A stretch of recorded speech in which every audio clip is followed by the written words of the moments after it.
The little girl stood outside the door. She stared at it, fidgeting with the frills of her dress. She could always wait until tomorrow. No. She had to ask now. She wanted it and she knew she wasn't going to change her mind anytime soon. Stepping forward, she knocked on the door. Her small hand seemed to disappear in the shadow of the dark-aged wood. She heard a voice from behind the door. "Come in." She reached up on her tippy toes to grab the handle of the door and turned it.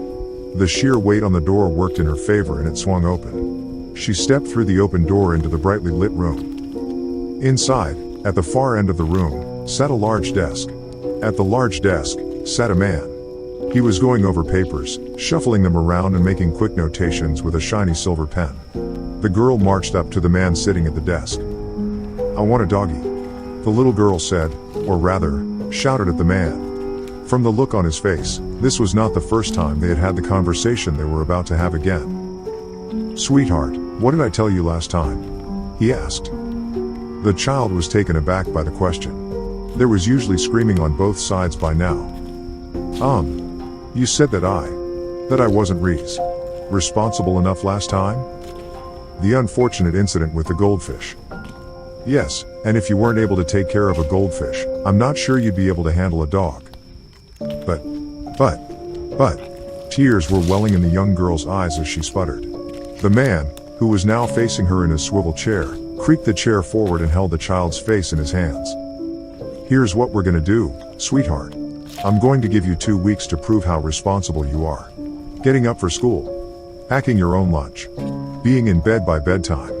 If you can do that for me, without me having to remind you, for 2 weeks, I'll get you a dog."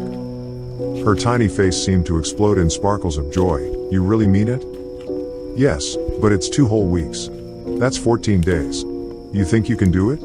She placed her hands square on her hips, her face scrunched in determination. "Okay." The next 2 weeks were tense and arguably the longest of her life so far. She cut it close, but he never had to remind her. With the exception of having to intervene when she tried to make peanut butter by smashing peanuts and margarine together with a hammer she found, everything went surprisingly smooth. "Daddy, Daddy, Daddy," she shouted. "Yes?" the man answered, not looking up from his work at the desk. "It's been 2 weeks," she said triumphantly. "And?" the man asked, seeming to lead the witness. "And I did everything you told me to." "You did?" He swiveled around in mock surprise. "Yes." She smiled expectantly. I don't know. I think maybe we should go for another 2 weeks just to be sure." The little girl's face fell. "Oh, all right." The man scratched his chin. "Now, what was I gonna get you?" "Oh, I remember. A baseball. Right?" The girl laughed. "No, Daddy. Not a baseball." "Well, then I was probably gonna get you a scooter." The girl laughed even harder. "No, Daddy. Not a scooter." He threw his hands up in mock exasperation. "Well, if it's not a baseball and it's not a scooter, what could it possibly be?" "A doggy," the girl shouted. He smiled warmly at the girl. "A doggy? Of course. Let's get moving. Come on. To the pet store." Getting up from his desk, the man took the girl's small hand in his and led her out of the room. They walked the length of the hallway and then made their way down the stairs to the first floor. The girl hummed a song she made up. Once on the first floor, the man led her to the door of the basement. A small plastic sign reading "Pet Store" hung next to the light switch. He opened the door to almost complete darkness, save for a small red light in the distance. He flicked the switch and light burst from the large panels that lined the ceiling, revealing a long staircase. At the bottom of the stairs was a steel door. Beside the door was a small keypad, a red light burning on its display. "Remember, sweetheart, it's a long way down, so watch your step," he warned her. Gingerly, he took the small girl's hand and guided her down the stairs. As she carefully maneuvered the steep steps, the girl thought about all the things she would do with her new dog. Playing catch, walks in the park. She hadn't even thought about what to name it. She was just so excited.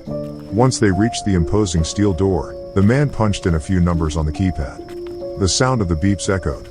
The red light on the keypad disappeared for a moment, and a green one took its place. Smiling, the man released the girl's hand and grabbed the large handle of the steel door and wrenched it open. With the door open, the barking reached their ears. After a few steps, the smell hit them as well. It was bad, but the girl knew that if that was what she had to put up with to have a doggy, she'd get used to it. After several more flights of stairs and a slight drop in temperature, they touched down onto smooth concrete. The barking was much louder now. The sounds of dozens of dogs, all varying sizes and volumes. The little girl was so excited she was shaking. She immediately made a beeline for the first cage she saw and asked, "Is that my doggy?" Pointing inside. The man laughed. No. I've got one picked out special. Just for you." He led her over to a section of the kennel towards the back. "Now, I just found this one so he's a little scared," the man said. The girl stared into the cage for a moment. After a time, her face warped with disappointment. "Why doesn't he look right?" she asked. "Well, I usually groom them right away, but you were so excited, I decided it could wait," the man explained. "Is he asleep?" she asked. "Probably. He's very tired. He had a long trip." "Can we wake him up?" the girl asked in hushed tones. "Just for a few minutes and then he needs to rest, okay?" The little girl took a few steps forward and lightly rapped on the metal bars of the cage, the sound bouncing around under the high ceilings. Who's there? Please, I just want to see my family." The little girl's nose wrinkled in disapproval. "Well, he doesn't sound like a doggy at all." The man's eyes remained warm as he pulled a small remote out of his pocket. "No, he doesn't. Whoever is there, I'll give you whatever you want." You want money?" "I don't have a lot, boo." The voice was replaced by violent, tortured screams.